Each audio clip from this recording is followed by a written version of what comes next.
You can check out all the episodes of The Table of Truth on our website, www.tableoftruth.com. You're listening to The Basements.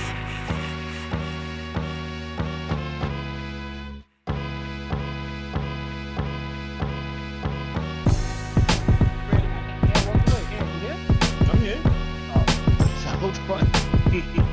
All right. Welcome everybody to the Table of Truth. This is your man Cam. As always, I got with me. What up, y'all? It's Dwayne.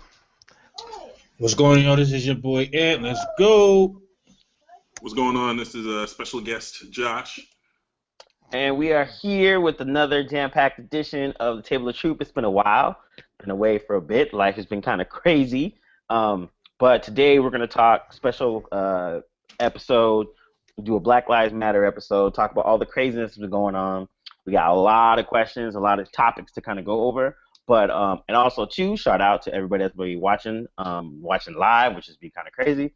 So we'll keep the N-words down a little bit, but we can't all the profanity might still come out though. Now we'll try to keep it to a minimum, especially with this topic. Yes, definitely. But yeah, so what sparked all this is the recent protests. I mean, the ongoing deaths of black people in general by the police. But in general, like, fellas, how do you guys feel just about what's going on in general? Like all this. Well, Josh, I'm gonna let you go first since you're the guest. Take it away. Such a loaded question.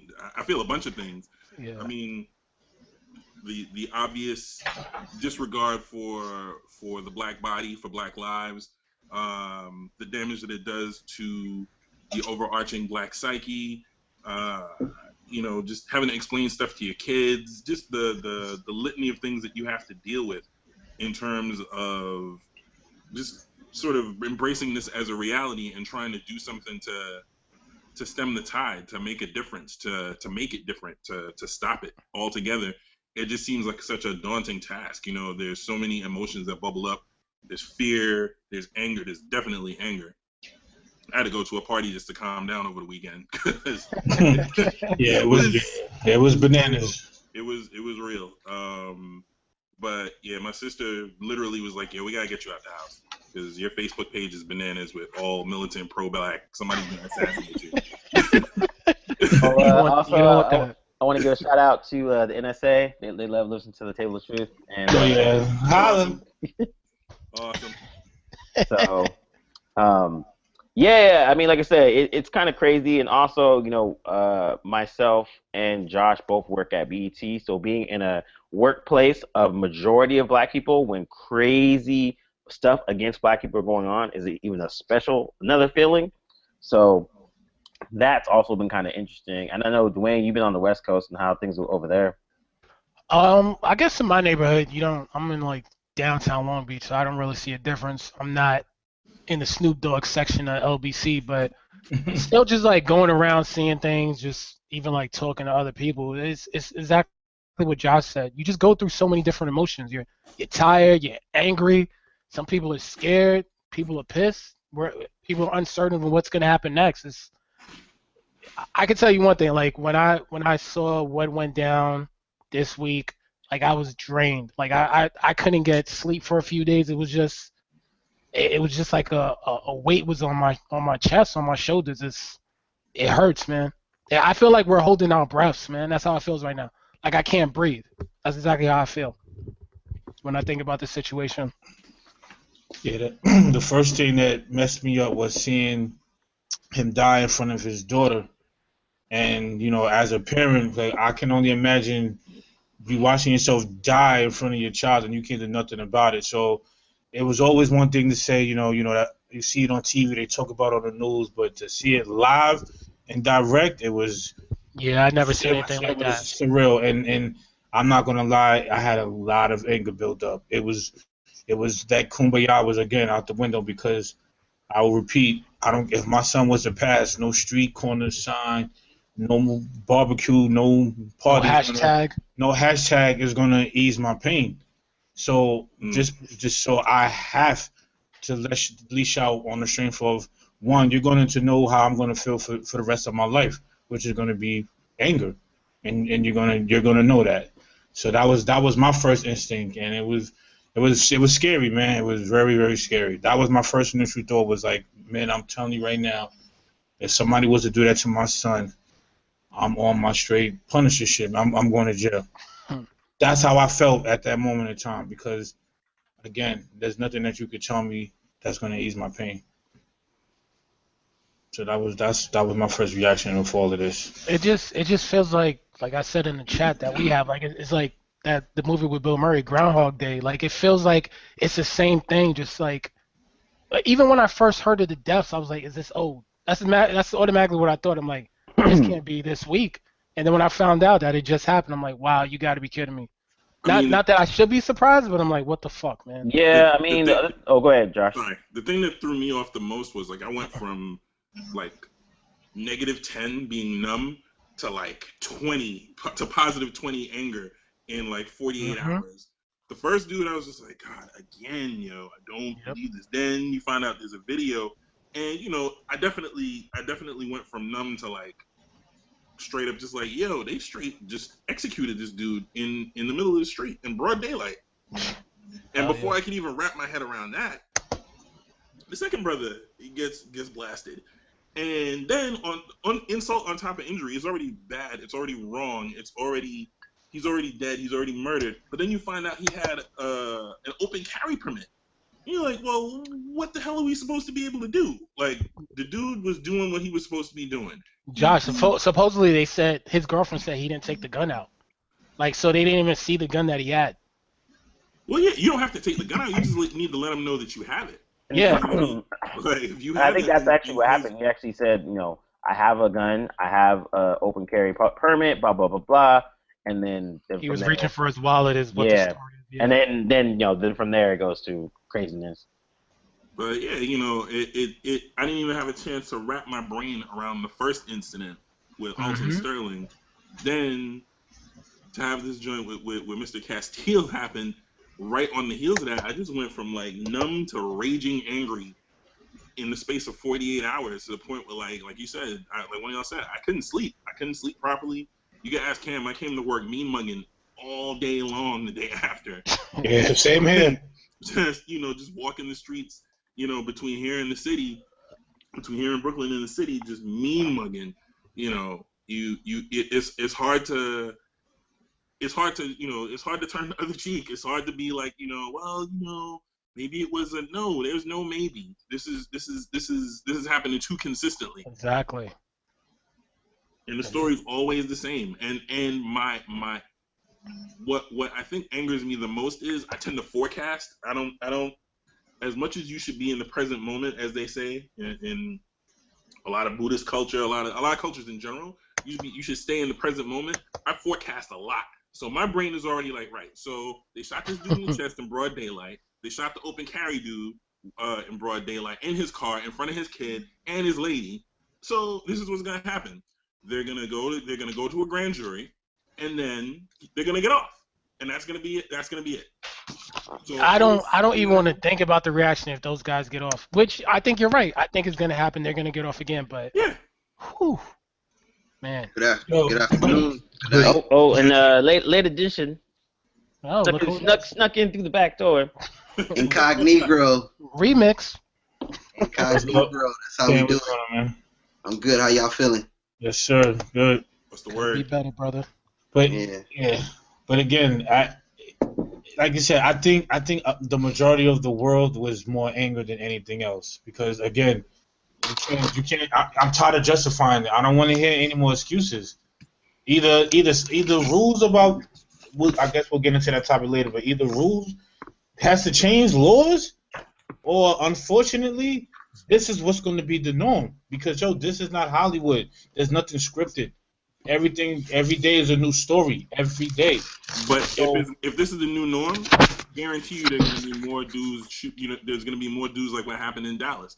People are not. If you're going to keep people under siege like that, know that at some point, if you keep slapping somebody, it's like all these little bully videos that you see online on YouTube.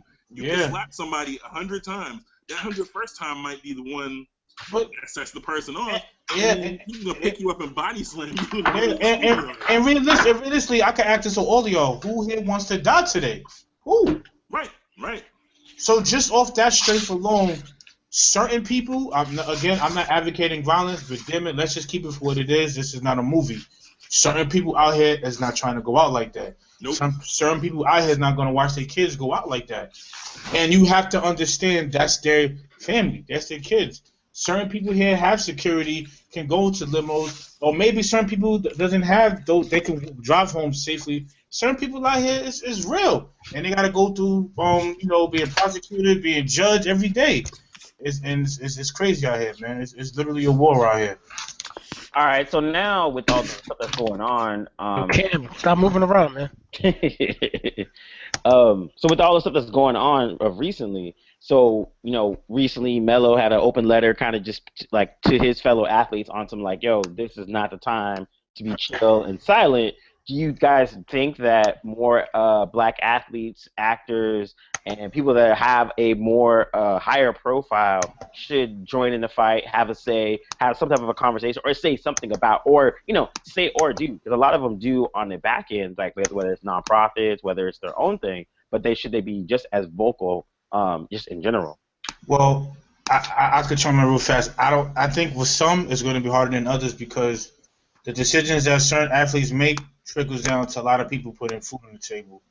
So it's going to take a long, hard thought and process before somebody could say, yo, we're going to protest everything on the strength of this. Unfortunately, certain people is not in a position to do that.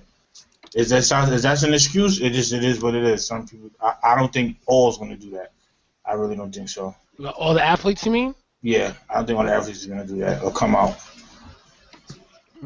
I mean, so I think some will. I think also, too, it just depends. Because I think a lot of times people forget, like, say, for instance, like, Harry Belafonte and, like, Muhammad Ali back then, like, they were both active doing these stuff because they wanted to. That was their personality. That was their whole joint. So, like, but then at the same time, there was tons of athletes and, actors that did it. They did stuff silently. They did stuff behind the scenes or any of that. So not necessarily, I don't think every actor in them has to say something, but I definitely do think, if they're not gonna be like rah, then it's almost like a consensus where like they're all coming together on some like, yo, all of us have gotten together and we are talking about this or supporting XYZ, Now, do I expect them to be at the Senate and doing hearings? Yes, I expect that because their following is humongous. It's huge.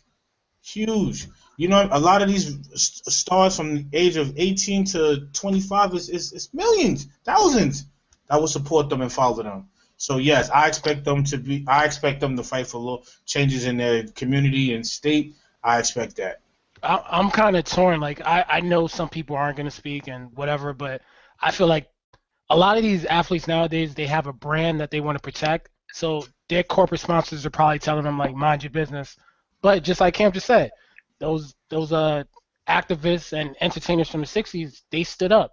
This is before, quote unquote, people were brands and all that. Like, if you have a certain feeling and you're not feeling right, you need to speak up. Carmelo wrote a huge, it was in the newspaper. They threw it up on Instagram. It was everywhere. And I think more athletes do need to speak up. But when you also speak up, I feel like hopefully we all can have like a conversation like we're doing today to figure out what solutions are. Like, it's easy for them if they're really fed up to be like, yo, guess what? We're not playing opening night in the NBA if these things don't change. Like, they have the voice and the power to do stuff. And I hope they do it.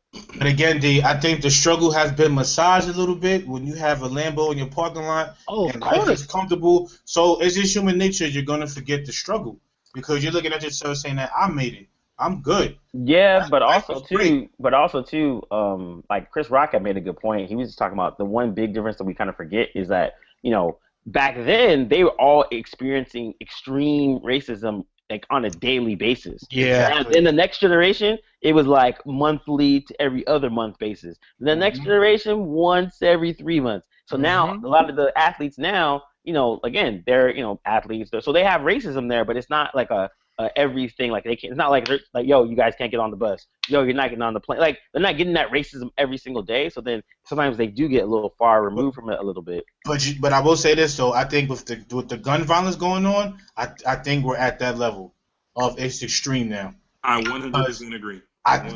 Now I think we hit that they gotta that speak up. point where it's do or die now. Either you're gonna really, you know what? If they don't do it, I will be upset because if you really are passionate about this and you care for what's going on out here, maybe somebody's gonna have to make that sacrifice and say, you know what? I have enough money until the day I die. I'm fighting for this all the way out. And I think that's the key piece right there. You know, it's a little difficult to speak for other people's dough, but at the same time, like we all mentioned, like we've been discussing all this time. You know, you have a legacy of activism when it comes to sports. You know, when it comes to matters regarding the community, people have stepped up in the past and have continued to step up in the past. And as you say, you know, as you got further along. A lot of these dudes get a lot further removed from the struggle, but I think that doesn't matter, you know. At least, and again, it's difficult for me to speak without being in their position because I don't have their endorsements. I'm not a brand. I do have my own business, but I'm not on the level that they are. You know, I can say whatever I want, and it has a minimal impact. But at the same token, like I say, it's difficult to say, you know, you should sacrifice. You know, that's a personal thing. But at the same time, I kind of feel like, yeah, you should. Like there was a point where you weren't rich. There was a point where you were driving around in the hood and you did get pulled over. Or for some, not to all. True. There's some people born to what the like Doc Rivers' son. You know what I mean? Like Steph Curry. I don't mean to call them out, but even the average former person, athletes, light skin wizardry. No, but I mean, even they probably would. Yeah. Well, what also too, I think, you know, like kind of like when Jay-Z kind of infamously said that, you know, his presence is activism or whatever craziness he was talking about. It goes back to just like you said, being a little bit more far removed. Where, you know, unfortunately in America, if you are other, non-white, you're basically the representation of your whole culture at that time, especially if you're rich. So, yeah, hey, black person that's like an actor or whatever, you said something this. Are you representing of your whole culture? Like, no, dumbass, but I do rep, but you know what I'm saying? And so I think a lot of times, a lot of the athletes and a lot of the actors too, they just don't want to be in that position. Like some of them, they're chill. Like they don't have that kind of need. But then there's the other ones, the Jesse Williams, the Killer Mikes. You know, I think a lot of times, like one of the good things I do like about Killer Mike, about having his own business and encouraging other people to create their own businesses and support other black businesses, he always goes back to the dollar because, you know, the dollar is actually the thing that will actually affect the most change in a faster way, I think. Anyways, I actually agree with him on that. Yeah, I feel like let's go back to like the 1968 Olympics when who was it? Tommy Smith and John Carlos, they took a stand. They did the black fist when they were on top of the podium. Like, not saying athletes nowadays are going to do that, but they do have opportunity to do that this year to make it more of a discussion. And I don't want to mess with anybody's money, but yo, you're black. Like, it's affecting your people, you know? Like, no matter what, wherever you go, your skin color is not going to change. Like, I feel like not every athlete, but I'm not forcing people who don't focus on this stuff to speak up because you might sound like an idiot or you might not agree with something, but if it's affecting you and you're sitting back and you're like, I want to say something, but Nike going to be like, get out of here, then, yo, speak up, man. End of the day, speak up. When is enough? So yeah. Well, yeah, go ahead. The thing is bigger than money because this, again, affects everybody. But and just to chime in real quick, it's bigger than money, but that's easy for us to say sitting in our position. No. So, I mean, we all make money. We all can make sacrifices, whether it get big or small. My level of sacrifice is on par with somebody else's sacrifice. So if I lose my job, that is my livelihood, you know, because of the stance I take. I had my mom call me and tell me the other day, she was like, don't do anything to threaten your job. I was like, it's bigger than my job. They're out here killing us. That's right. So to sit here and look at the disparity in money, it's all relative to me because I think not only actors and people in prominent positions, athletes should not only stand up because they also have a podium and forum to do so because they're in the limelight. But we as a community also have to step up. We can't put the onus just on athletes just because they're in a position to make some noise. We also can make some noise. Oh no, we agree. I think that was just the question. The question was Yeah. like, what do we think about the athletes? It's not just them. Yeah, no, I mean, Yeah. athletes. I feel like athletes should step up. If like most of us here, I'm assuming, listen to the Killer Mike interview and some other interviews where if the athletes wanted to take control and stand as a united front, things will happen. Because when you're bad for business, things will happen. Yeah. Like on a different, we can take it back to a different level. So Donald Sterling, the owner, was a racist. He was bad for business, and there was threats of the team not playing and people are going to boycott. When you make a threat and enough noise like that in bunches, the populace will listen. Now the problem is where all the athletes within that sport come together and really hold down and stick to their guns. I'm not sure, but there is something to be said that athletes, more than just one, need to stand up. Wearing a shirt saying Black Lives Matter is not going to change anything. You literally got to threaten them and say, hey, we're not going to play because this is not going down. If they do that, you will definitely make some noise. So I definitely feel like the onus is not only on us and people outside of that forum, but on the athletes as well. They have a responsibility. If you're black, you have a responsibility outside of your occupation to make a stand and a statement. We have to see some type of reform. Now, on top of that, we're talking about that's just for the athletes and say actors or whatnot. But now with the protests that are going on all over the country, there was ones in New York, there was in Atlanta, there was in Baton Rouge, and so all these protests are happening. People are getting arrested and all that kind of stuff. And me personally, I'm not for protests. Like because I actually pay attention to politics and civics and all that. Like I know that the protest, though it makes people feel good and it gives it more of a outwardly appearance of solidarity, I know at the actual nuts and bolts, really what it does is it usually throws people at the same economic level in jail, which actually hurts them in the long run, because it's like, they have to pay for legal fees, blah, blah, blah, blah, blah. But then I also know, too, the people that you actually need to affect are more just sitting back and like, okay, cool, let them protest for a couple days, they'll get them out the system, and then we can go back to being whatever. So I'm saying for you guys, if you guys do support protests, how can those protests actually make a difference instead of just being fluff, as I might think? Well, let me say one thing. Here in Virginia, they had a little march yesterday, and unfortunately, you have fools literally blocking traffic, and not only is dangerous because somebody could be in the ambulance, somebody probably need to go home to their child. It was just chaotic, and that is what we don't need. If you want to have a message, do not turn it into chaos. It doesn't do anything for anybody. So I really think there needs to be some type of structure, maybe some group leaders, because just marching and acting crazy at night, it becomes retarded. So that let's look at revisionist history, fellas. When you had a problem with a source, what did you protest at the source? So if you had a problem with your government or the police department in this example, why not go to the police department in your local neighborhood and protest there instead of blocking the freeway? I don't know what blocking the freeway accomplishes. I don't know what.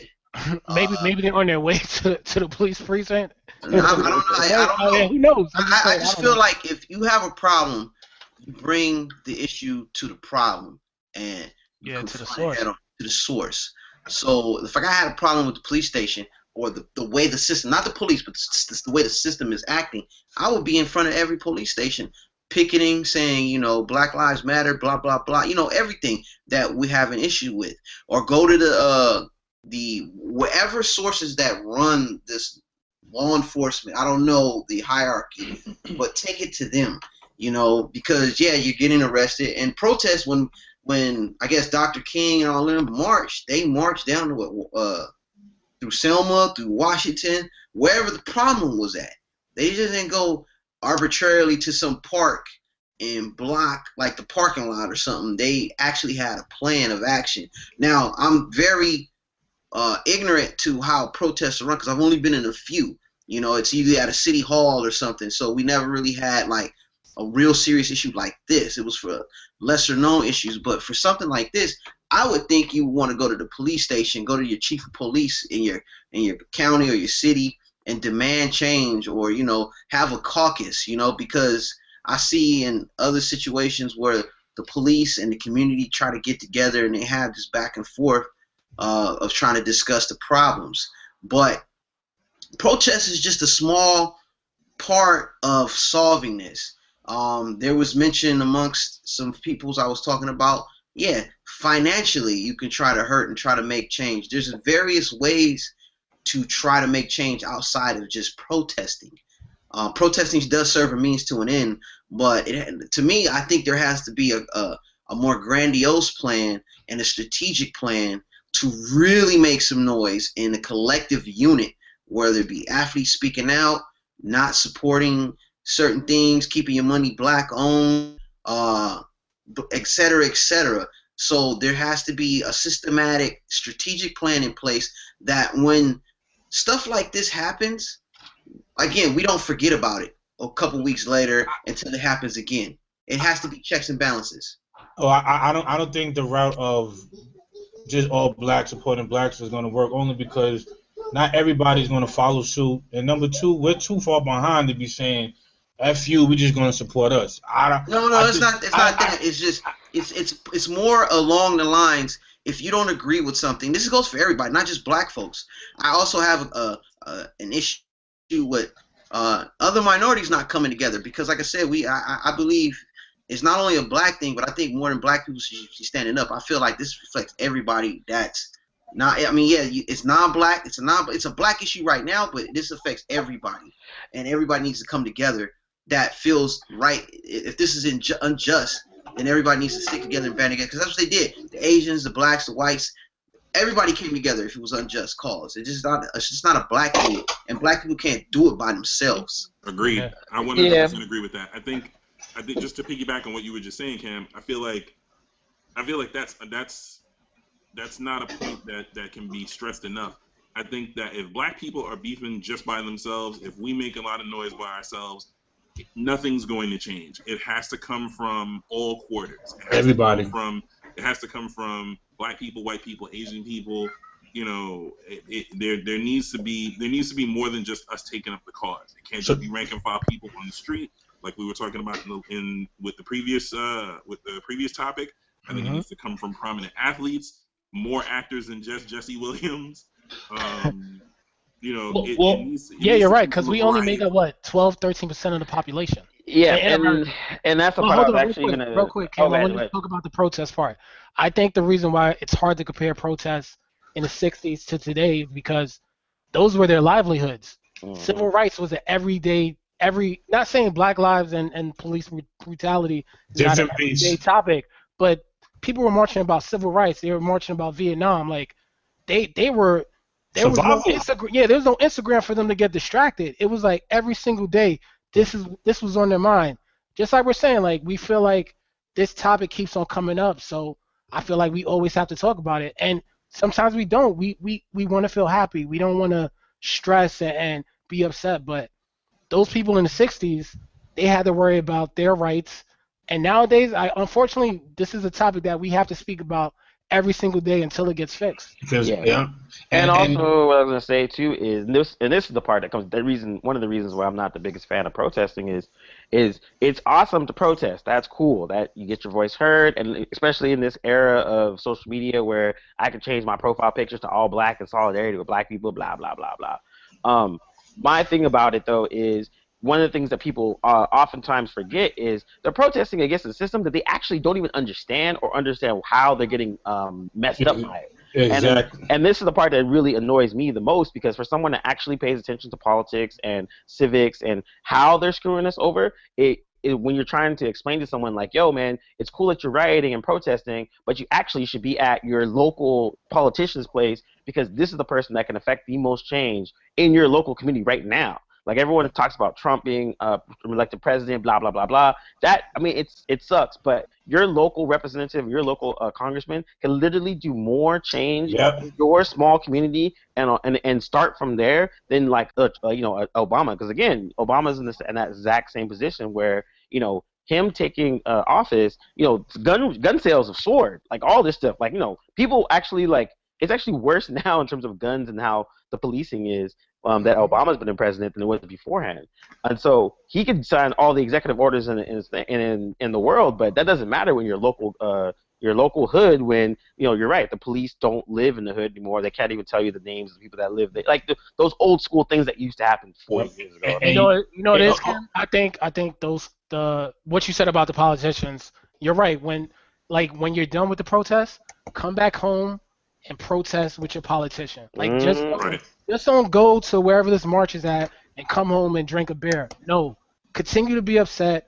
Reach out to your local politician, and then that's how change is going to happen as well. Go ahead, Aaron. Sorry, I didn't want to cut you off. And to Charmin, and like you said, if we're really going to do this and we're all serious, before we can even go to these politicians and lawmakers, we have to go home and do our homework ourselves. Because if we could all memorize movies, music, sports, I could tell you about a sack 10 years ago. I should know about my rights and the laws that govern me every day. So we have to literally do our homework before we walk up to Capitol Hill, because this is the only way it's going to change. And we're sitting there right there in front of these politicians. You have our lawyers, we have our lawyers, and it has to be a war inside the system. We have to go into this system and win it. That's the only way this is going to change, because it's so embedded already. It's going to take an ultimate fight. Especially, I don't want to change subject with the gun laws. It has to end. Guns should be illegal. If you want to hunt, go to a hunting place that just go to like it's an arcade, hunt and go home. But there should be no much. I don't want to hear about it's my right and this. Well, damn it, people are dying off this right.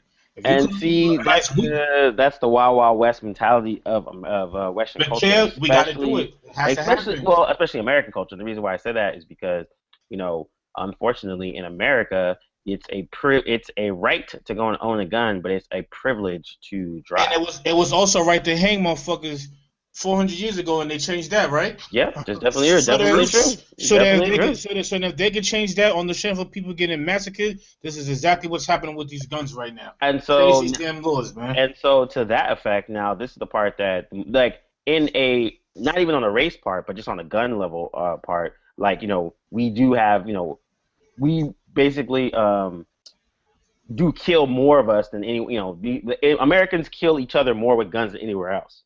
Mm-hmm. Yeah, it's an epidemic. It's a disease. Well, I think the way how the police, like, I get it. Like, I know why people want their guns. They want to feel safe. But at the same time, some of these guns shouldn't be on the street. There's no way you should be walking around with an AR-15, walking in clubs, taking people out. And buying that legally. Like, unless you being an extra in a movie with Arnold Schwarzenegger, why are you owning a damn gun that belongs in Predator? What trips me out is the defense of an AR-15 is really a semi-automatic. Like, no, dude, you are not Rambo. You are not the Terminator. You are exactly. not, you are not some superhero who's gonna come over the hill with his gun slung over his shoulder to save the fucking day. You are cutting people in half. Yeah. What are you killing? So if my take on guns, you have a gun, death. But I'm serious. Like, guns should be banned, illegal. The only people that should carry guns, the military, and I guess law enforcement. Because if you put yourself as individual in a situation where you have to deal with the police and they feel threatened, because usually that's the case when another black person gets murdered. If there's no guns, you have the power. But even with cops, though, I mean, I feel like part of the problem is we're making exceptions. You know what I mean? Like, I totally think you should ban guns. They do it in England. In England, cops don't have guns. Yeah, they got batons. And they police quite effectively, from what I know. But now with all the guns out here in the streets, you can't just say, everybody, give me your guns. Here's some sticks. Crime rate is going to go up by 1,000% tonight. If that was the case. But you might not die as quickly. You know, you don't have a chance. I mean, look, like I said, ban all guns. Yeah, bro. Start it now. Start it now. But You get it's caught such with a a gun.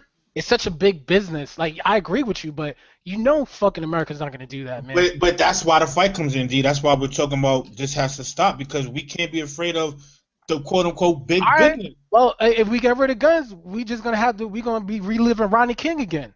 I mean, it goes back to a bigger topic. Yeah, guns are killing people as well, but it's also about police brutality, which is what we're talking about. So okay, so then and that's the case. I think to the last question Kim asked about how do we get unity within cops and society, maybe they should have where's a meet and greet with the cops. Know who the hell's protecting you. Because know who I am, opposed to judging me when you see me outside, bobbing my head or chilling, you thinking my head's doing something illegal. Know me first. Yeah, I agree. That's a problem with cops, because when it comes to electing politicians, they're quick to walk in your neighborhood. You got to know who they are. But when it's cops, it's like, nah, you don't need to know that neighborhood. Yeah, shut up and get against the wall. Yeah, so now it's the outsider coming in. I feel cops, like you're saying, like, for example, Thanksgiving, cops, people volunteer, they're handing out turkeys, they're doing stuff. Like, I don't know if they do it as much, but it should be something where weekly they're in the communities, they're helping out less fortunate people. Don't you think people respect cops when they see them like, yo, that cop gave my son a sweater, we couldn't afford anything, or that cop brought a jacket to this drive. Like, they need to increase, they need to make their image more friendlier. Unfortunately, They have to change the culture in dealing with the unknown. So cops are trained to deal in situations and make an assessment. There needs to be something part of the training regimen where it teaches them to deal and de-escalate situations instead of escalating, because it seems like cops are antagonizing violent behavior. And on our part, you know, we have a antagonistic view throughout history against law enforcement, but we also have to respect the badge, because sometimes when I was young, I was belligerent for no reason because I was raised on police brutality, but I have to understand where the cop is coming from, and the cop has to understand where I'm coming from, and there has to be empathy on both parties. Now, like I said, on my part, I don't want to give the cop a reason to result in aggression, and the cop needs to understand aggression is not always the answer. There needs to be understanding. And like I jokingly said, if cops learn like jujitsu, you can disarm. You have the gun. If I don't have the gun and you can disarm a person through like physical altercation, you won't die. You know, the only time I've seen somebody choked was the guy selling cigarettes, and that's not a jujitsu move. But I was like, if you teach in Hawaii, they teach the cops jujitsu, and they properly can dis-escalate a situation. Retrain these guys to deal with people in a physical way. You know, you can armbar somebody and they won't die. Yeah, that's true. Also, so go ahead, Josh. Also, you know, my uncle who lives in Dover, Ohio, he pointed out something that he used to live. He's OG. He used to live in New York, and he was like, "Nah, I'm gonna end up doing something to somebody that's gonna land me behind bars if I stay in New York." This was in the '70s, and so he took off, moved to Ohio, and he came back a few years ago and was like, "Yo, there's 2 white officers on the corner, and then there's another 2 white officers down the block." That was new to him. And he was like, "Yo, this is bananas." I was like, "Why?" He was like, "This could never happen around my way. This would never happen in my hood. There's at least 1 black cop per pair, if it's not 2 black cops." This is in Ohio that you're talking about, or back in the day in New York? Okay. This is in Ohio, and he's like, "Yo, this would never happen." The one time that he said he saw it, he made a call to his local precinct and was like, "Yo, what is this? What do you think's going on?" Like, he was belligerent. What do you think this is?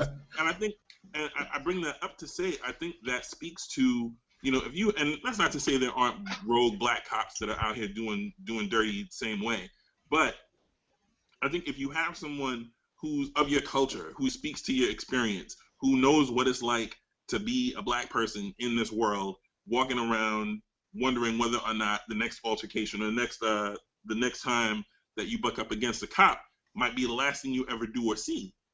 You know, I think there's something to that. I think there's something to someone who can speak to both sides of the coin, you know, obviously enforcing the law, but at the same time being able to speak to your experience as a person who's been oppressed by law enforcement, frankly. Okay, and I will say, on the offense of cops, if we're going to teach about what they need to do, we also need to talk about what we need to do as well.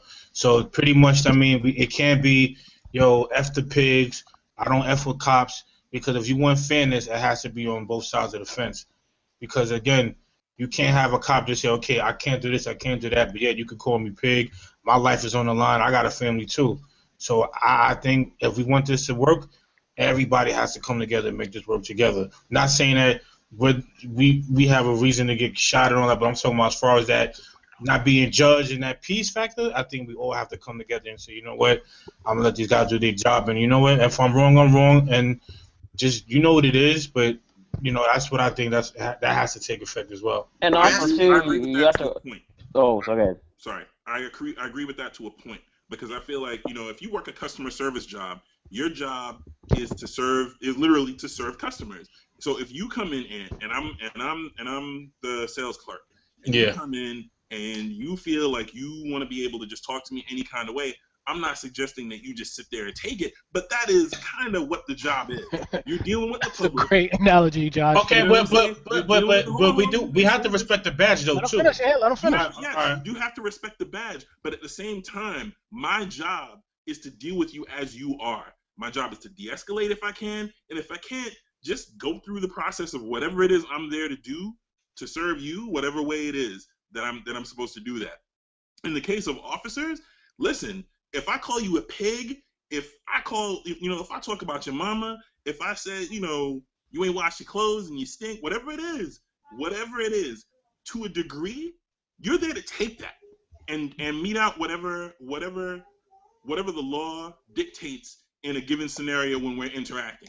And that's You know what the problem with Anything that else is? extra. With cops, I read somewhere, I think it was in the Washington Post, they get trained to use a gun. They spend up to 60 hours learning how to handle a gun for dealing with, just like you're saying, to de-escalate those, like a situation like you're talking about, or to handle someone that's mentally ill. They only get 8 hours apiece on training for that. And So it that's the shows. problem. Yeah. It goes back down to that training. And also, too, the thing where the other part we're talking about, going back to economics, is people assume the police are there to protect and serve, but they're there to protect and serve more the wealth. Like you're on someone's property, you are doing something that's not yours, or that type of thing. So a lot of times you have people that are literally the same economic level of you, this being the cops, and they're sitting there protecting, the business or the building or whatever physical thing that's rich. Because what people also don't understand about all these killings too is true, black people, we are getting killed, but at the same time everyone else that's getting killed is all in the same economic level, or a good chunk of them. You're not hearing freaking the upper middle class white dude get killed in his yacht on a random day on the boat. So what the thing is, what people don't understand, Yeah, but he's not getting pulled over because he has blonde hair. Exactly. But the other thing we're also going to remember too is, the police are trained to, and this is kind of like what BET was talking about de-escalate and not kill. And like you said, they're trained more about their gun than they are about their whatever. So it goes in the general part where it's like you have a lot of people that, again, same economic level. So when they see, and this is blue, this is black, white, Asian, Mexican, when they see a brown person, in their head, they're like, well, brown person usually means dangerous. White person usually means not. And that's kind of the thinking that the level of across the board of the whole United States. So it's almost like a retooling of literally the whole nation of police officers for that to happen. And to not. But Cam, that's not even cops. You're saying everyone in general, though, yes, right? Exactly. Yeah. And this is the part I was trying to get to, because the other thing that happens as well is we also hero worship police officers, military, and fire department. So if you're a police officer, you're automatically a hero. And people that are in law enforcement, people that are in military, they will tell you that's not the case. There is a section of people that are 100% heroes. There's a section of people that are 100% assholes. Then there's a big section that are influenced by whoever the hell's around them.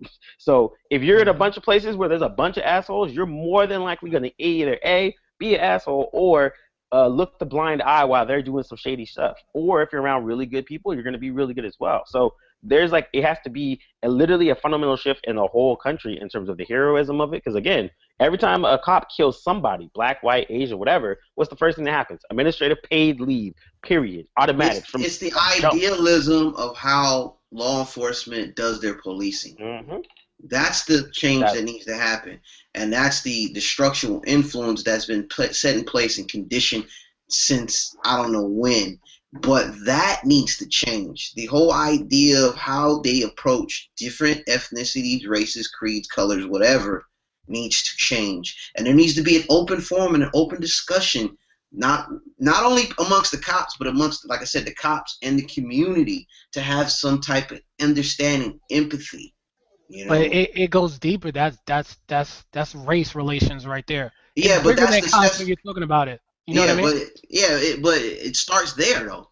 That's the start. That's scratching the surface, and people have to have a fundamental understanding of where to start and dig deeper, because this is like it's weird to me that we could have such blatant. We've seen it on cameras where if you're white and you do something, you get treated. If you're black and you do something, it's obvious.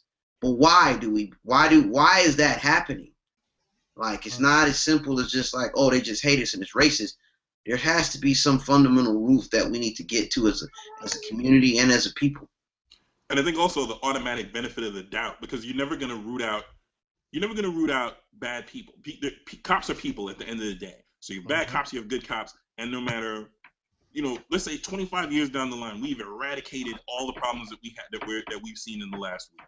There's still going to be bad cops. And I think to the extent that that's the case, this automatic benefit of the doubt that officers receive when something happens needs to go away. If you are seen as violating a crime, you're innocent until proven guilty, yes, but your ass is taken off the street, handing your badge, handing your gun. No, you're not getting paid. Yes, you sit in a jail cell unless you get arraigned, the whole bit. You run through the system. You run through the system the exact same way, and I think the lack of impunity, where these cats are running around being able to do the things that they're doing. Oh well, I'm gonna be on administrative leave, it's paid, or I'm gonna be on desk duty and that's paid. And there's an out. There's no fear of reprisal. There's no fear of if I shoot this dude, I might go to jail. So let me. I agree. There has to be a heavy amount of accountability on the end of a police officer, because they ultimately are, like I said, they're supposed to be trained to deal with a majority of situations within the community. They're there to protect and serve. And throughout history, especially my history, when a cop is accused of murdering somebody, more than likely, we're not surprised that they get off. Well, you know what the issue with that is? It's they're not being tried by like independent prosecutors. Yeah, exactly. They're dealing with the district attorney every Tuesday. Yeah. Policing needs to be policed. It has to be changed. No, you're right, and that's actually one of the biggest issues that they were talking about as well, is because again, you have a system, and it's much like the military. When there's stuff that happens within the military is the ones policing it, and because of that, a lot of those crimes go unpunished. So you're sitting there, and they were talking about this as well, about quote unquote activist cops, where the breaking that code of silence. We're like, this dude was doing some shady-ish. You bring it to your superior, and then now you're ostracized for ratting out your fellow coworker that was a horrible person. Right, so, even if you were right. Yeah. Even if you were right, and so that also plays into it too. So there's so many multi-layers to all of this. So because why do police officers get punished for ratting out the bad police officers? Because they're trying to make money. It's a fraternity. Your brother. But you're protecting evil. If one of us was doing something bad. On a smaller scale, it's almost like if your man was cheating on his girl, you gonna tell on her? You gonna tell his girl? It's different. No one dies. No, it's not different. It's not. It's loyalty. It's not different. Yeah, it's the same. Yeah. And also, if we could spike saying Cameron right now saying I don't snitch, like it's in the mentality in the hood. They're not snitching on each other. If I'm black or white or whatever, and I see my own race getting murdered, I'm speaking up on it, man. Like, this is bigger than an ideology that we've come up with. There's nothing written saying I can't tell somebody that you're wrong. That's true. Very easy to say from this side of the fence. But what about your livelihood, like you stated earlier? But also, what everyone's forgetting too is, once you become a police officer, or you're in the military, or you're in those type of things, race is still there. It doesn't go away. Right. But then now it's replaced with the blue. So just like the Ferguson situation with Freddie Gray is a good example. The 6 people that were all indicted, half of them were black, and each one there had this whole conversation about, oh well, I didn't know that this person didn't have his seatbelt on, or I didn't know da da da da. So like again, race is part of it because black people are getting killed in the streets just along with everybody else. But then again, it goes back to the blue, and so that's the other layer that has to change as well. So you have to have one layer where not just the police are quote unquote policing themselves. The other layer where people that you see freaking bad, you see something, you say something, and then you have the other layer again where you have the general public that has a animosity to the police officers. And so like I said, this is just it's deeper than just like, hey, don't kill us. There's literally like 5 to 10 layers of this crap. Yeah. Yeah, I don't know, man. If I'm a cop and he killing my people, man, I'm gonna stand up and say something. No, we were talking about if something happens in your neighborhood and someone does it and you see it, you're not gonna speak out. That's we're not saying. Well, okay, so see, that's different. That's different. No, that's what I was talking about with the Cameron no snitching, and that's how cops view it themselves. See, Cameron he represents another ideal. If you're a grown man and you're not quote unquote, we call it with the shit. You know what I'm saying? Like you see something bad go down, like you're more than likely gonna call the authorities because you don't want to be in the neighborhood. Yeah, but again, I mean, it's supposed to be like that. I could tell you guys a story, but I would be dry snitching right now. Oh yeah, no. And you probably know what I'm talking about. When you don't do that. Yeah, exactly. You can't. We knew. And karma came back around and got the other person. But hey, but I also think, man, as the older you get, man, you get fed up with it because we young. That's true. We hold this ideal of not snitching, but watch when y'all get older. Y'all gonna be like, man, damn this. What they gonna do to me? Yeah. You know what I'm saying? I don't know, dog. I lived a good life, man, but I don't want to see this around my neighborhood. But also too, one of the good articles that I was like, one of the articles that I read, in the wake of all this was a former police officer, a black dude, and he gave a story where he's with his it was a female white cop, and she had an altercation with literally a black 18-year-old kid on crutches, and this dude, and she basically said that this dude assaulted him, clearly didn't, and another officer was like, "What happened?"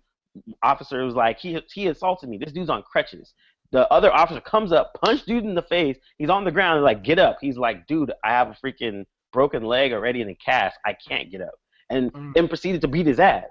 And so the other thing that I actually was reading up even more was on top of just the police killings and stuff like that, but police officers are more inclined to rough up black Americans over everyone else. That's the handcuffs, that's the slamming on the ground, that's the punching in the ribs, that's the forcibly taking them down, that's the more officers to quote unquote subdue a subject.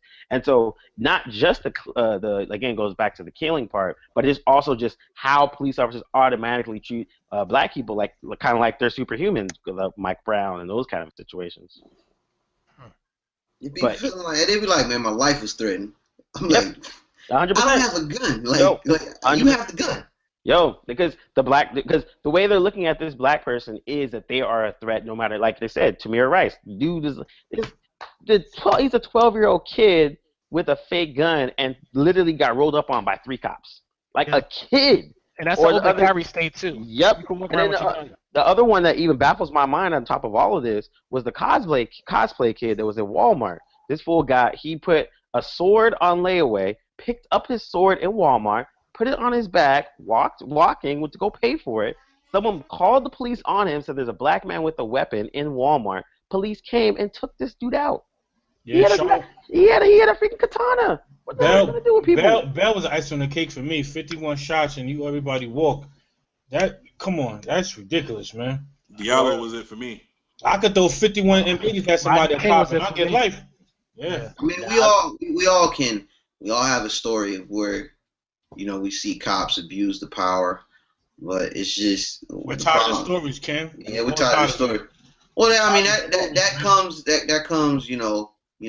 after so much pain and suffering, people are going to fight back. But the way we're fighting also is not the answer. There has to be another way around it. And that's the part that I kept kind of stressing is someone asked me, do you feel safe going home tonight? And I actually said yes. I'm like, I live in New York City. The chances of me getting roughed up by the police has always been higher than anywhere else in the United States. But I didn't feel any more than yesterday or today. And the reason why I say it, the reason why I say this personally, because when I was at work, I'm making a video. We're talking about people that died and all that kind of stuff. I'm working on it right when the dude Alton Sterling had passed away.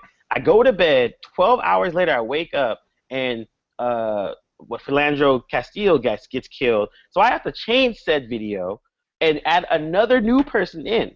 And again, this is not even skipping a beat. So it's almost to the point where it's not even a comfortable thing, but it's almost like it's already there. So I didn't feel no type of way in terms of like, oh man, I better watch my back as I'm walking down the street. I actually did it. I was like, I'm living in this all the time. So to me, it didn't really feel anything even extra, besides the extra attention to it, the social media, the regular media, this and all that stuff. And then on top of all that, go to bed again. And during the middle of the night, you got the whole Dallas shooting stuff that had to happen. Yeah.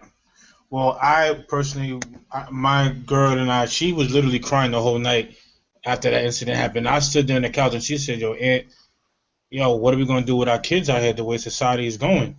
And the only thing I told her was like, "Yo, I'll be damned if this happens to my son. How can I prevent that?" And I don't know if I can.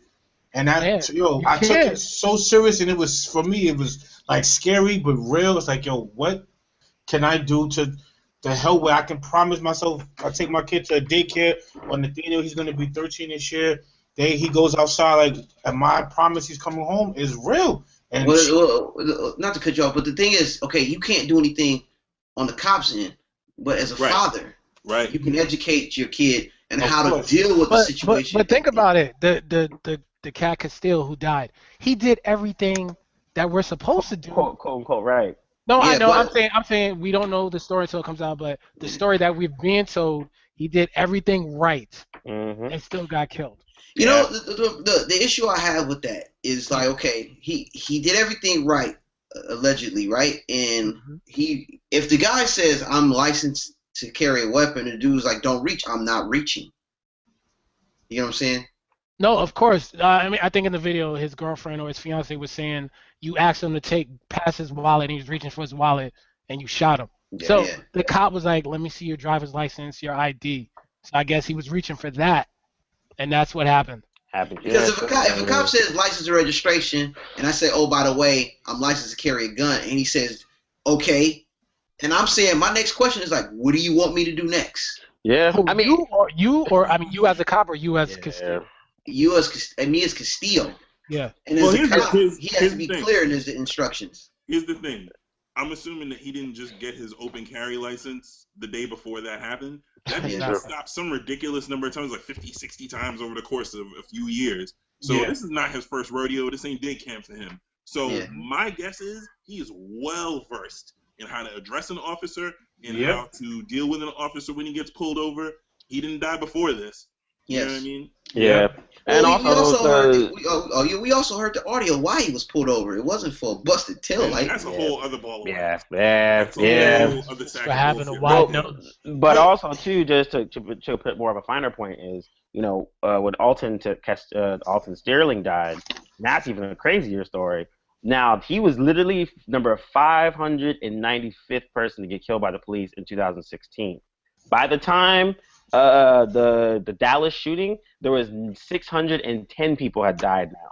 So that's by the time, and this is within 72 hours. So between Alton Sterling and Philando Castillo, 4 other people died, not black.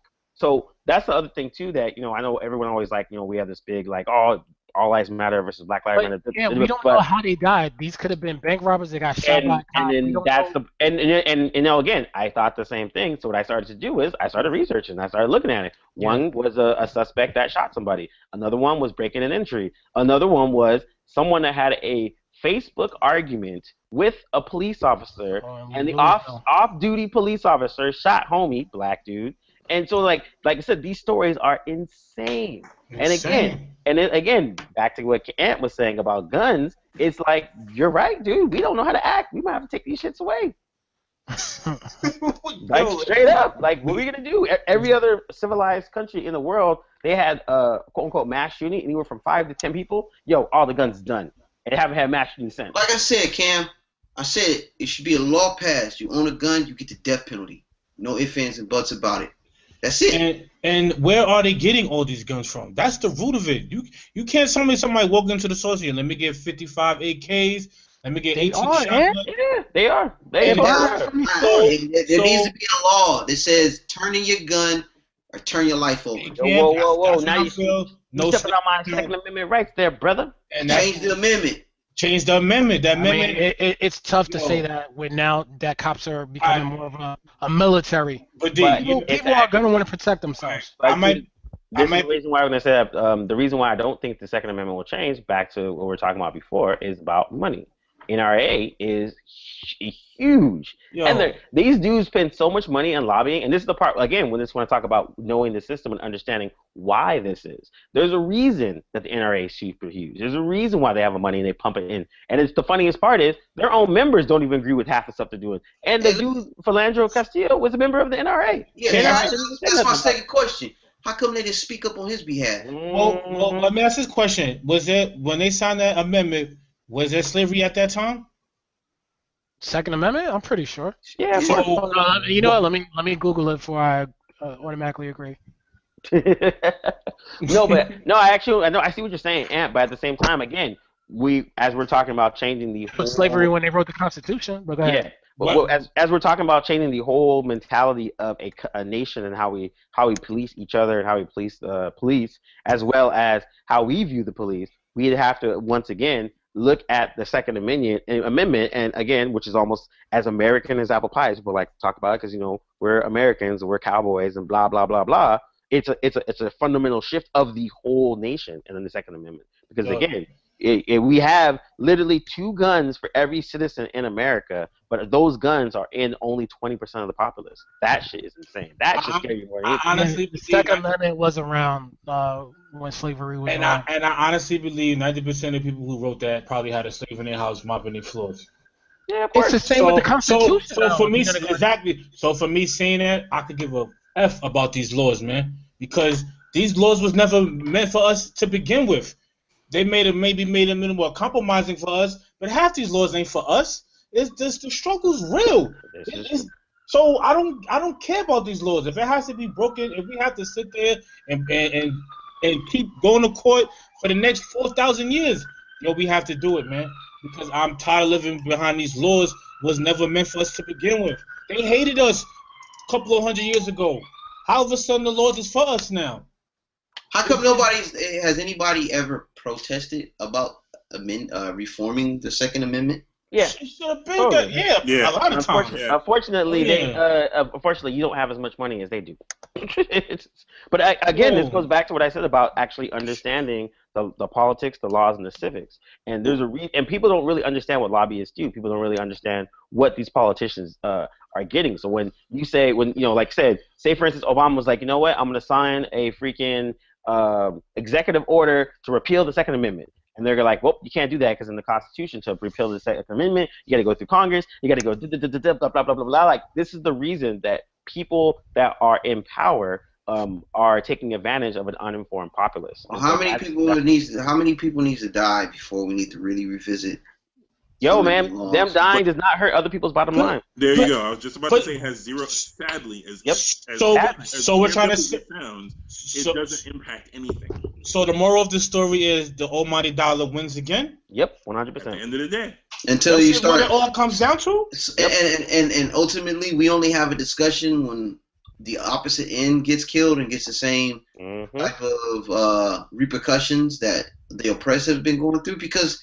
Not a lot of people spoke out until there was an immediate threat of retaliation. Which is sad.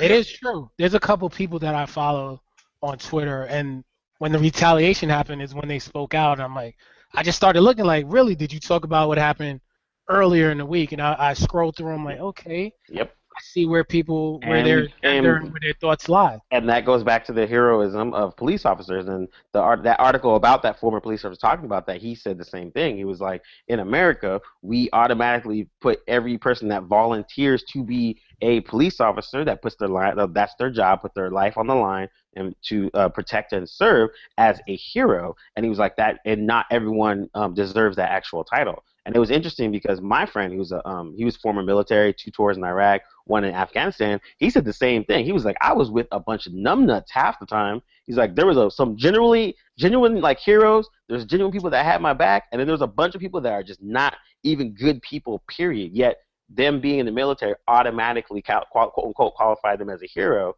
in America heroism. So again, we have so many different fundamental changes in thinking across the board, on top of the politics that it takes, on top of the money that it takes. And then, so that's 3 levels right there. And then again, after all this is said and done, like as we said earlier, it's more about money. So everyone that has money in the elites, they're kind of like, oh man, look at this. So Minorities and the poor people are protesting again. That's cute. So we're gonna lose this war because half these guys is past. They're wealthy. They're not. They own corporate. There's bigger than just a 9 to 5. These guys hire us. So we're not gonna win the money route, unfortunately. So it's gonna have to be another way we go through this. We can't. It's already embedded into this country. They own everything. I mean, there can be a change if there can be a change, and I think we asked them for loans for money to run our business. You're right. We don't have banks, so it all comes down to. Yeah, there are, but there's not a lot. It ain't enough to win this. Yeah, and that kind of goes back to what we're talking about. Not a competition. Yeah, when people talk about the dollar and talk about supporting black-owned businesses and stuff, and it always interests me when someone gets on that rah-rah, which is like, that's dope. But you say that when you have Nike on your feet, say Gap jeans on, Fruit of the Loom, Hanes T-shirt, a star. Like what I'm saying, like literally own that.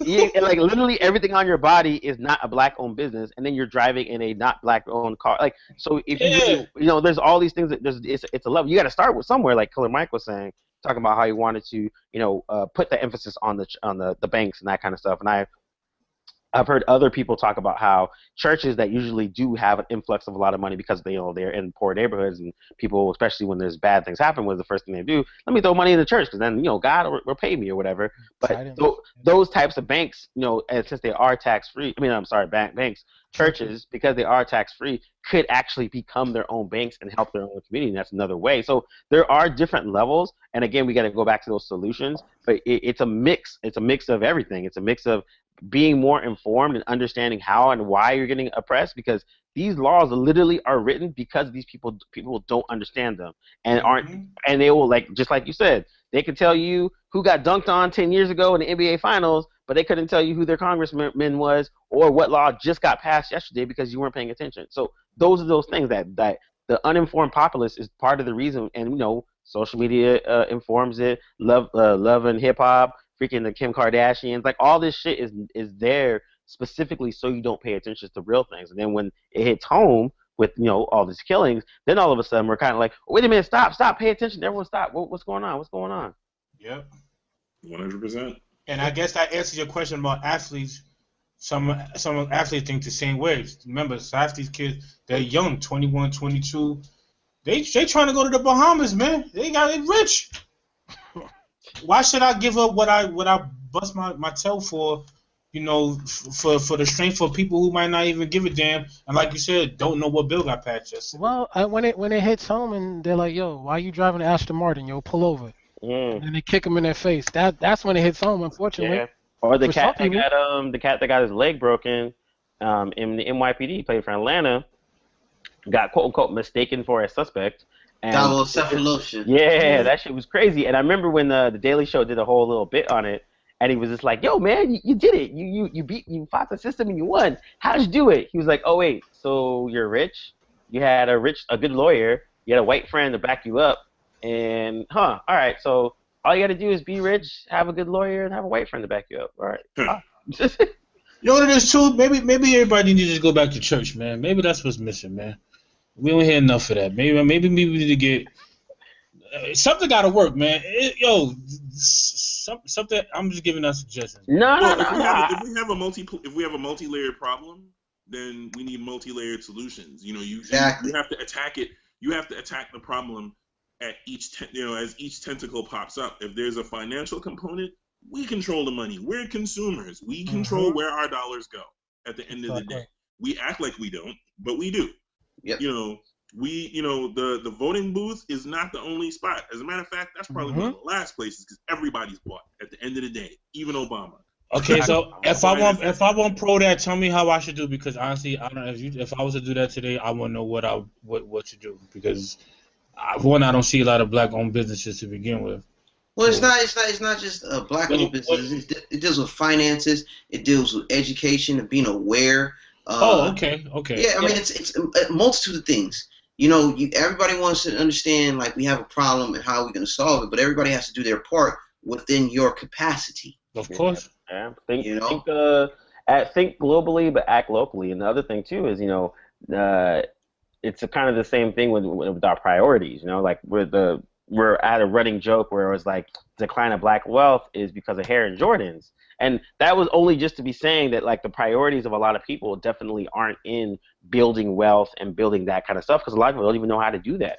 And so they'll sit there and the bank card will get declined, but then those new Jordans just came out. I'm about to buy them real quick, and that weave is mega tight. And so they dropping $3K, they're dropping 3 racks on a weave, and then $5 bills on the new Yeezys, but they can barely keep the lights on or do all that stuff or send their kids to school or those type of things. And so that's for everybody. You know why it's hard? Because people are letting TV, and just like Cam was saying earlier, they're letting these other role models influence and raise their children. Like the other day, Snoop and Game, they were out here going to, I guess the police were graduating from the academy, and mad people were like, yo, who cares? You guys promote gun violence in your song, and now you want to do something. And I kind of get that too, because it's like, I get they want to do something to help out, but yo, how many songs you got where you telling me throw on my red flag and go shoot somebody? Yeah. You know what I mean? Like, there has to be, you either one way or you not. Like, if you want to rhyme that way, then tell me it's a story. Tell me a storytelling. Tell me, hey, you about to go watch a movie. This is not real. Even though it is, quote unquote, some of it is, at least let people know that, yo, this is storytelling. I'm just reporting what's going on. Yeah, but you can't dial that backwards, man. Like, you can't. You're not gonna get supported. People are, then you end up being marginalized, like a Talib Kweli. As great as he is, as great as a rapper he is, he's marginalized. He's never going to be, and I've settled on this. As dope as he is, he's never going to be on the level of a Jay, a Snoop, a Dre, or any of those cats, because he's talking about upliftment of the race. He's talking about, being conscious. He's talking about, he's on some, I don't vote because the lesser of two evils is still not a choice. Well, let me ask you a question. Hypothetically, what if everybody just wanted to flip and be conscious? You think somebody's not going to buy albums anymore and be like, we're going to cut you? You think if Jay and all these power hitters was like, you know what, I want to be conscious? Yep. My personal but it's just like saying athletes should all make a stand. How about hip-hop artists make a stand in every aspect?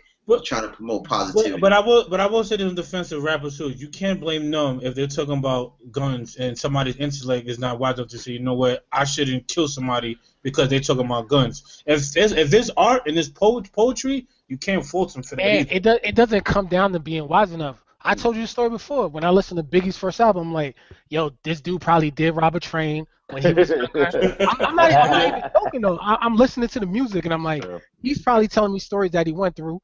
And then as I got older, I'm like, oh, damn, like he wasn't really doing all of this.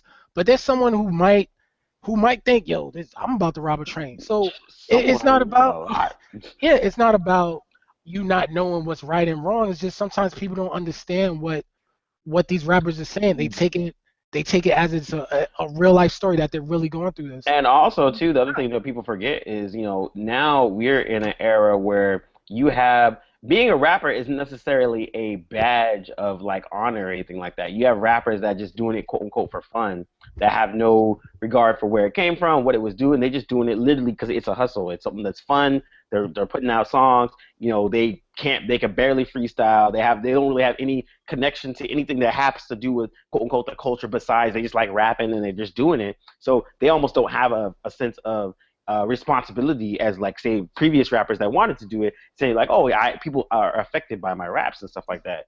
But And I can so- tell you, as the father of a 16-year-old, they don't have to, because No, none, you're right. of the kids that are listening to them Yep. give Yep. a half a toss about that. Yep, You know what I mean? exactly. Like before, we would expect, like, if I'm listening to Wu-Tang and I'm 13, I'm like, these dudes might kill me. I'm kind of serious. Seriously. You know, like I was like, Staten Island? Yeah. yo, I think they are gonna hit me, stick me with the rusty screwdriver. Exactly. But Think I'm on the now, Queensbridge when I heard Mobb Deep was rhyming? I'm like, nah, I'm good. I'm not heading out there. but now you got like Little Yachi and freaking Little Uzi Vert saying like mumble rap, and you're like, wait, what? like what is this? I don't understand. As an older person, but as a younger person, they're listening to this as party music. Oh, this is a party, I do that stuff, and that's how they take it, and that's the extent of their rap knowledge and purview. So when you're telling me, hey, yo, Little Yachi is he's protesting with freaking Talib Kweli in Brooklyn, and they're talking about rights and like what? Wait, did that actually happen? No. I just like using him as an example because I watched the Ebro clip where this dude could not freestyle to save his ass. Please And, like, don't hurt my soul with that. The part where Ebro actually kind of threw him a line on some like, yo, some of the old heads say you guys don't really, take this rap thing seriously and and he was like, oh yeah, I don't. This is just for fun. Like I don't really care about all that stuff that you're saying. Well, Like, that's cool. That's, and it is cool, but it just that you're right, but it's the balance. No, it's not cool because like if I'm not good at my job, I shouldn't be working. Like you know what I mean? If you do okay, but like if you do something for fun, man, you don't look at it as a job. You just look at it as just something you do. And also, good at your quote unquote job is super relative because while my daughter will listen to some Big Daddy Kane from when we were all kids, she'll also listen to some Designer. She'll listen to some Future. And, and so it really becomes relative. If she knows that this is party music, she knows the difference between lyricism. If she knows enough to know the difference between lyricism and whatever the hell these other cats are. Yeah, I agree. I meant like if Little Uzi tried to become Chuck D, I'd be like, yo, come on, man, put down the mic. It's true. We all know what I want to hear in the club. Let's keep it real. If we suddenly decided, if we suddenly understood what Designer was talking about, all of a sudden our heads would explode. We're like, whoa, I understood that. Why? How am I understanding? What? Have I lost my mind? Exactly. Like, whoa, he's talking about a BMW? Yeah, I mean, so to coming back to the whole situation, it's almost like, what do you guys think is people's personal responsibility to to social justice in general? Do you think every single person of color, we'll just say, in general, has some type of a responsibility to help or participate or something like that? Or do you think it's a case-by-case thing? Do you think it's just only the quote-unquote rich people that have the profile? Do you think it's your own personal thing? Like, what do you guys feel like in general? That would be kind of like our final word, if you want to put it that way. I would say get in where you can fit in. Not everything is for everyone. Marching might not be for some people. Mentoring might be their thing. Mentoring might not be your thing, starting a blog, or if you're a journalist or you're a good writer that knows how to spin a good yarn. Yeah, I don't know. It really there's no boilerplate. There's no hardcore template that says you should do this because you're black. Like everybody, it may be as simple as teaching your kid, and it may be as simple as sitting your son down and being like, look, this is what it is. These are your responsibilities. I didn't even have a relationship with my dad, and one of the things that he ingrained in me was he always talked about how he's not a Trinidadian. He's an African living in Trinidad, and that resonated with me throughout my life. Okay. He was about it like that. You know what I mean? He was seriously about it. So I agree. Well, Josh, as you know, you're West Indian, so you know how we feel about when we get classified with fellow Americans. Right. It's just like, whoa, like, it's the same thing, sort of. Well, I mean, use your platform. If you're an athlete, use that platform to speak out. Put a dent in what controls that entity. If you're a basketball player or an athlete in a certain particular sport, band together, make a stand. If you're somebody in the community, there's tons and a plethora of resources. If you like the sports, the efforts of bettering the lives of young people, there's a lot of organizations out there that could benefit from your knowledge and resources and make that flourish. If you're a politician and you feel like this is an agenda, you need to take a stand on a political platform. Like I said, I agree with Josh. Everybody needs to do their part within their role, play your position, you know. And if we come together, hopefully, on a united front, there should be some awakening and some noise to be made, and hopefully some reform, because it's not going to just be one entity in this. Oh yeah, the players spoke out and no one else does anything. It has to be strategic, and everybody needs to come together. It's too many ice. It's like iso ball. You know what I'm saying? Everybody's got this. Oh, I got this grandiose thing to do it, but it's a team effort. And I also feel, like I said, not to reiterate past things, but it has to be more than just black people. Like the non-Muslim or the non-black Muslims, you know what I'm saying, have to step up and say this is not wrong, because when a lot Islamophobia comes out, we all come and together that united front. The gays have to come out and say this ain't right, because when there's a gay mass murder, we all feel the same way, you know?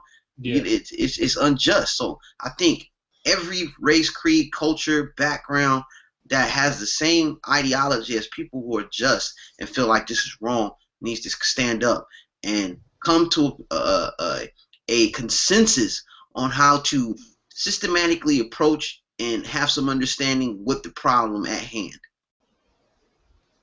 Well said. And I think to chime on that, I check on a lot of websites and I look at people's comments just to see their take on the situation.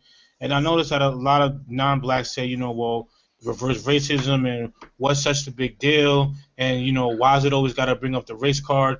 So I think the first thing that we need to do is among the race is you need to talk to them of why we're so angry. Because for instance, my girl's Latino, and I think sometimes she looks at me like, yo, why are you so fucking angry?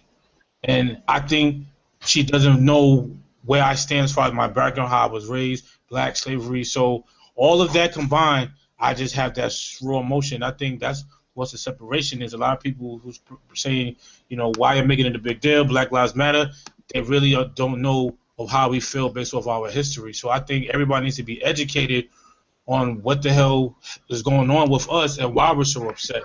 Because I guarantee you there's some people out here who don't know what went on with segregation, slavery, like the depression, all that. Some people just don't know the real deal, and I think we all need to be educated first, so then therefore we can all have an understanding, so there won't be no confusion. I think that's good.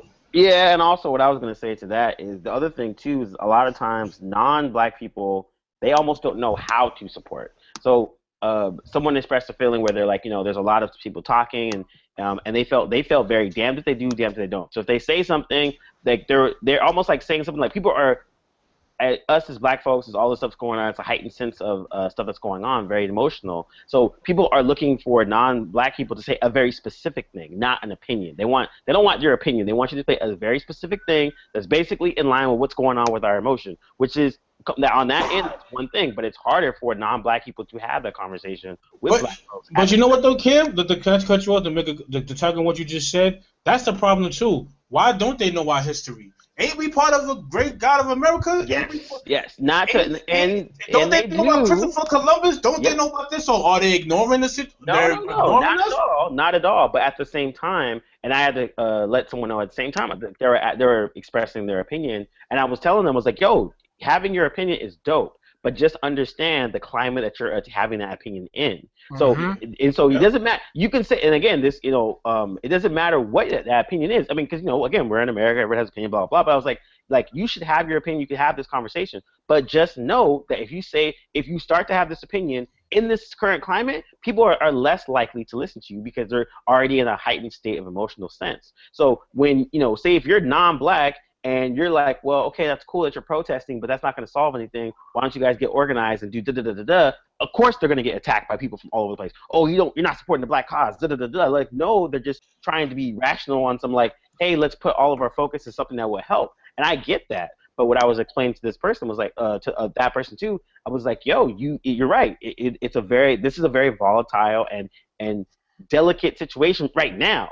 Once this kind of, like, and I hate to say it, dies down, then you start to have those more level-headed conversations, kind of like what Killer Mike was saying, talking about the financial aspect, or someone else talking about the politics aspects. But again, for non-black people trying to empathize and do all that, I can see it is it's difficult, which it should be, but it also they have to also be mindful, and this is the part of the reason why so many people right now are unfriending people on Facebook because of their insensitive comments and I heard there's a hashtag delete me. But the sad thing is, like, why are we in the shadows? Why are we in the dark? Why is our history like forgotten or not supposed to be talked about? It's history, right? It happened. So right, but go ahead, Josh. To answer that, I mean, at the end of the day, to acknowledge what really happened on some realness, is to jeopardize. Well, I think people think they're going to jeopardize their privilege. Because equal footing, attaining equal footing is threatening. Because now I'm not looking down on anybody. Sure. You know what I mean? And so, what do you mean by you're not looking down on nobody? What do you mean by that when you say not looking down on nobody? Well, I mean, in order for you to feel superior, in order for white superiority to be what it is, you got to be able to look down the lane at somebody and go, "Well, I'm better off than that mofo." Okay. Yeah. You know what I mean? Yeah. I think a lot of things are predicated on that. I'm better than those savages that that kill each other over there in the black neighborhood down in Crown Heights or in Inglewood or wherever. Even though crime is crime, as we talked about earlier, white and white crime happens, black and black crime happens. People kill each other. There is no special formula that says we kill each other more than they kill each other. It happens. And so little societal stair steps like that, little pedestals that you're able to place yourself on, it means something. And so to own that, yeah, you know what? Your ancestors might have owned some slaves. You know what? You're benefiting from the fact that you're white, and I'm not able to do some of the things that you're able to do. I'm not able to walk into a bank and get the same loan that you seem so readily able to, even though you just moved into my neighborhood and I grew up here. And my credit's better than yours. Yeah. There's a level of, there's something about ownership of that is threatening. And then, and yet you have examples of what I like to refer to as woke white people, like Tim Wise, like Dr. Elliott, who talk about our history and the things that prop up white supremacy in a way that I never could. They know more about our shit than I do. But you know what? I'm not asking for a sorry. I'm just asking for understanding. That's all I want. But you know what it is with that too. But also too, I think a lot of. Oh, go ahead. No, I think when it comes to our history, it's a black cloud over it because people are ashamed of what happened. But I think that's an issue as well. We need to talk about what happened in America to get past this. And let's bring up slavery because Jews bring up the Holocaust all the time. It's not a competition, but you have to own what happened. And I was actually, that's kind of like, that was the point that I was kind of making to, I was saying, I was telling my friend, I was just like, yo, you can have a rational conversation about race, but in a climate like this, like, you have to be very careful because it doesn't matter what you say, someone could be like slavery. And that's it. What else are you going to say? But that's where you got to be educated too. Don't come out saying like no idiot either. Exactly, and this goes back to what I talked about before about the informed populace. And this is the part when I get upset with our own culture is because people have these extreme opinions about stuff without actually paying attention. So then you have white people that actually know our history more than we do, and this shit is sad.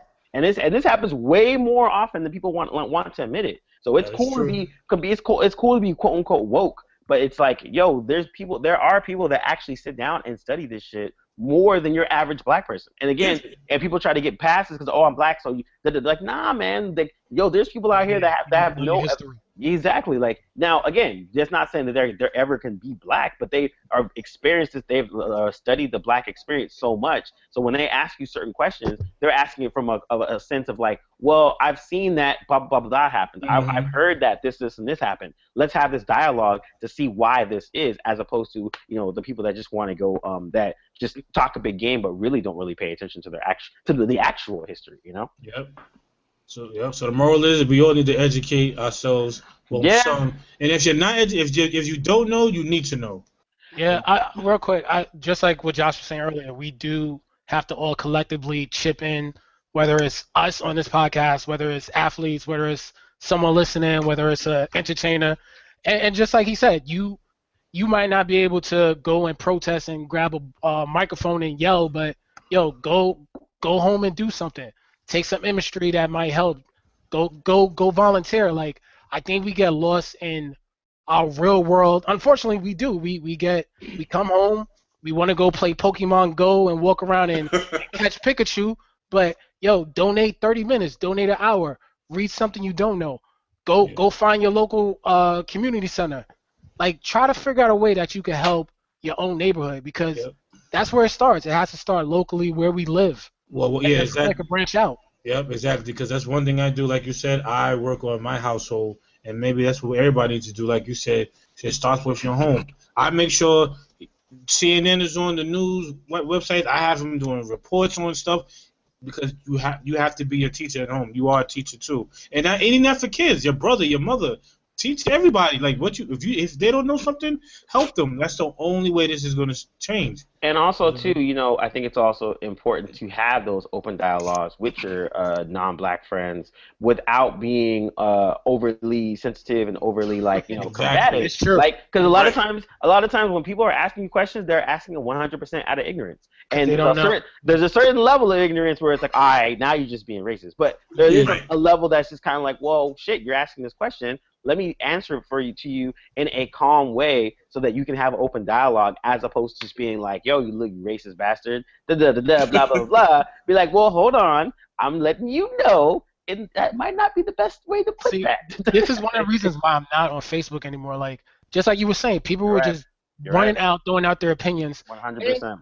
You only know half of the story. Like, I think instead of going out and asking questions, you're already saying, yo, this is you're wrong. making statements. Yeah. Blue lives matter. All lives matter. No one's saying they don't. But right now, this is a crisis that's going on. It's being recorded. You're seeing people getting shot in the street. Like, we're talking about this right now. We're not talking about anybody else. We're not saying we all don't matter. But at this very moment, our house is on fire. So we need to put out that fire. What was the analogy they use? You have a broken bone, you go to the doctor says all bones are broken, but let's fix this broken one currently. You know what I'm saying? Exactly. So, and I will say, I understand everybody's pain, and I will never question if you're upset, but again, violence doesn't solve anything. Yeah. You can curse them out, you can you can go all in. But you have to be smart about this. Yeah, and you're not gonna win this war by doing that. Yeah, and we're talking about, someone brought up the police officers that got killed in Dallas, and I was like, again, that's somebody in the same economic realm lashing out at someone and another person that's in the same economic realm. Like, if you want to, and I was like, again, not promoting violence, but if you want to freaking inflict harm on, look at the people that are actually doing the harm to you: the superintendents, the police chiefs, the freaking lieutenant governors, the governors, the mayors, the people that are the senators. These people are actually writing the laws that are actually affecting you in your everyday life, not the foot soldier or the grunt or the actual police officer that's right next to you, that literally is probably, if not in the same block, in a block over, literally only maybe making $5,000 more than you are. Like, it goes back to more of an economic level where, like, this is the part where, the elites versus the poor people happen, because people really don't understand that basic level. So, Cam, what, like, I'm just thinking, like, what is the solution? Like, today the Dallas police chief said, some of you guys should get off the protest line and come be a cop. But He's not wrong. Part of it's not wrong. But no, I remember back in the days where it was hard for some black people to become a cop and even rise in the force. So it's like, why you telling me one thing and then doing something else? Right. And it's the same thing with family that's on the force. Yeah. And I remember popping out of the house just on some, trying to be funny, on some, what's going on, officer? He's like, dude, easy. Yeah, you're right. You know what I mean? And that's within the last year. And it's almost like we gotta have freaking affirmative action in the police force. Dude, I went to John. When I was younger, I used to think being a cop was a cool thing as a kid. Same here. Same here. You know what I'm saying? And then there was a point in my life that I was just like, man, cops is not cool. You Like saw- it's not cool.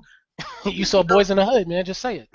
I mean, You saw it's just Bernie Mac, and you was like, yo, wait a minute. it's just Cops are various things in my life that I've come across where I was like, man, I don't want to be a cop because I don't want to be looked down amongst my friends as a guy that's going to maybe eventually bust them. Because, you know, you have friends that either did some lightweight dirt and you're like, man, what side of the line I'm going to be on? Am I going to rock with my homies or I'm going to uphold the law? You know, do you have to distance yourself from your friends? It's like in any aspect. You become an NBA player and you got your crew you came up with, but your crew getting in bar fights. Yep. And you know what I'm saying? You're like, man, I got to cut them. You know what I'm saying? So, but then you also see the violence and the negative connotation and stigma that comes with being a police officer. So when people of the law enforcement say, if you want to change the system, become a cop, there is a point to that. But there's also a hesitation. You know, because you're stepping on that side of the line. But if you want to change the system, sometimes you got to be within the system and change within. And I actually kind of agree with that too, in terms of like that was my biggest thing with Black Lives Matter as a full group. That we have when white people get mad, they get organized, they start forming super PACs, they start funding candidates, and they put the candidates in office, and then the candidates freaking pass laws to make their shit better. When black people get mad, we protest. And then we watch the Kardashians. And then we go buy the new Jays. Yep. And yeah, man, I don't buy no Jays, man. Don't support that dude. He don't support us, man. That's a whole other podcast. We could definitely do that one in the near future. Yeah, man, that's people fun. Ain't got no discipline, man. They want to, man. I don't know. Like, I know, but man, some people, I sometimes lose faith in certain people. Sometimes, you know, there's humanity out there. I'm sure most of us have seen that little letter about the woman and the cop interaction and how there was empathy on both sides. But sometimes you look at it and like, man, sometimes we want to say, hey, let's sacrifice our finances and not only just not put our money into Black Friday, but every other Friday. You know, let's make a dent financially, like playing your part, do your part. Bill Belichick says, do your job. If we do our job, I'm sure, and we start to make some noise, and they start to take notice in that, man. If it's bad for business, we can. I'm gonna tell you guys some stuff when this podcast ends, but I got some ideas. Yeah, but I can't say it because I don't want it to take off without me being in charge of it. Yeah. Okay. All right. So what I'm gonna do? Everybody, I want you to give a brief final word, and we'll sign it off. It's been a good discussion. I'm gonna start with Josh. You're the guest. Give us a final word, like something you want to leave the public with. Just understand that if this doesn't get fixed, if we don't make this right, if we don't address the systemic racism and the institutionalized hierarchy that exists in society, where the cops are here, the cops get this automatic benefit of the doubt when they do stupid things like shoot a guy in the chest when he didn't do anything. Dallas is not gonna be the last time that something like this happens. I hope to God I'm wrong. I really, really do. But like I said earlier on, you can't keep slapping somebody in the face and expect them to keep turning the other cheek. At some point, something worse is going to happen, and that alone should be incentive enough to balance the scales. It's one of those situations where if you don't, you can only keep stomping down on somebody for so long before they push back, and it's not gonna be no light tap when they push back. Nope. It's just not. That's my thought. It's sad that it's sad that it happened, but understand the context within which it happened, because people are like, oh well, the narrative is shifted now. Now it's about the cops. Not really. People are still talking about what the impetus was for all of that. You know what I mean? And I think people see, well, yeah, even though it was wrong, even though we can all agree it was wrong. I don't know anybody who's on some, F the police, that joint should have happened. You should have took out more cops. I don't know nobody who's on that. Nobody wants that to happen again. Well, we won't talk about a running back who posted something on Instagram. But we're not gonna do that. Okay, so we know one person. All right. And what's your final word? My final word is I'm want to hear what the NRA has to say about somebody who has a permit to buy these guns and somebody still ends up dead. I want I want you to back him up like you back up everything else. And at what point is enough's enough? At what point you cannot keep saying an amendment? It's just a piece of paper at the end of the day. That's all it is. We need to go back and figure out a way how can we change these amendments, because like you said, 600 people died in how long? It's ridiculous now. It's like a video game, man. It's Call of Duty out here. It's not supposed to be this way, man. It's not. And I'm pushing for that to change, and I'm going to do my research on who is backing up, getting rid of the Second Amendment, and who's fighting for that, and I'm going to decide what organization I'm going to join, with that movement, because I've had enough. I had enough. Not bad. Cam? There's a multitude of layers I would love to speak on, but for the most part, like I said, I'm not gonna live in fear because this is nothing new to me. I'm not gonna change the way I live my life because there's some bad cops out there, but I want to make the issue clear that this is just deeper than being good or bad cops. Personally, I don't want to see images of good cops because that's their job. That's what they get paid to do, is be good cops. We need to exploit these bad cops. I also feel like there needs to be a systematic and structural change in this institutionalized structural racism within the police department. There needs to be more empathy on both sides. Also believe that black people and everybody else who feel the same way needs to come together and band together, and everybody should do their part on whatever platform, whatever level you can do your part, either through educating your kids, having an educated conversation with kids, joining an organization, protesting if that's your thing, but anything that will make incremental positive steps to making noise, making a change that's in a positive light. We do not need additional killing. Violence is only a last resort when there is no choice to protect yourself. If no one's violent to you, you shouldn't be violent to that. There was no reason for these cops, what I'm perceiving as innocent cops, to be dying because of someone's personal preference. I understand a lot of people are angry and upset, and our hearts are heavy right now. But there needs to be a different approach. There needs to be a discussion, an open forum. Again, this is not nothing new. We had the same discussion last year about the same topics. We need to get past the discussion and get towards action that is going to actually make reform and change within the system. Okay. Yes, sir. Great, and we're gonna do our part, everybody, as a show, and we're gonna come together for y'all, and we're gonna see what we could do. Dwayne, the last one. I guess it's more on the cops. I think their training has to be kind of overhauled. I think, like I said earlier, cops need to be members of the community that they're working in and not armed foot soldiers. They need to go around. They need to know who they're talking to. People have to recognize who these people are. So that way it makes these interactions a lot easier. I think the broken window policy has to get tossed out the window. I don't want to be cliche, but broken window policy, they need to end that. It needs to be cops knowing who's in their community and coming together as one. It will help out a lot with these issues that we're having. We don't respect cops because when we see them, they're telling you to do something or they're policing something, and it's tough. People don't respect them, and that respect, they're not going to get respect when we keep on seeing these videos and these images that we see every day. Yeah, no, that's definitely true. And Giuliani kissed my ass, yo. that I saw that clip. That was crazy. That dude, that's a whole nother situation. Mm-hmm. I would say my final word is just like literally be uninformed populace, because the uninformed populace is how we got to where we at now.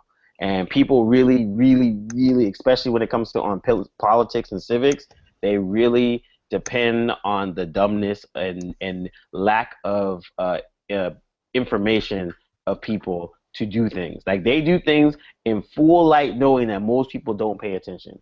And so you have to start paying attention, because if you don't pay attention, that's how these things happen and these things get passed, and they negatively affect all of us just in a general situation. And so once you start to understand the system, then you can actually go ahead and freaking blow it up, because then you know where to blow it up and how to blow it up, and that's how you do that. There's way too many people that literally use their information of the system to get away with a lot of stuff. And that's literally, like I said, people just don't pay attention. If no one's paying attention, you can do whatever the hell you want. So that was mine. But like all things must come to an end, I want to thank everybody for coming out. This is the Table of Truth, and we are out. Peace. Stay woke. You can listen and download to all of our episodes of The Table of Truth on iTunes. Just search The Table of Truth podcast.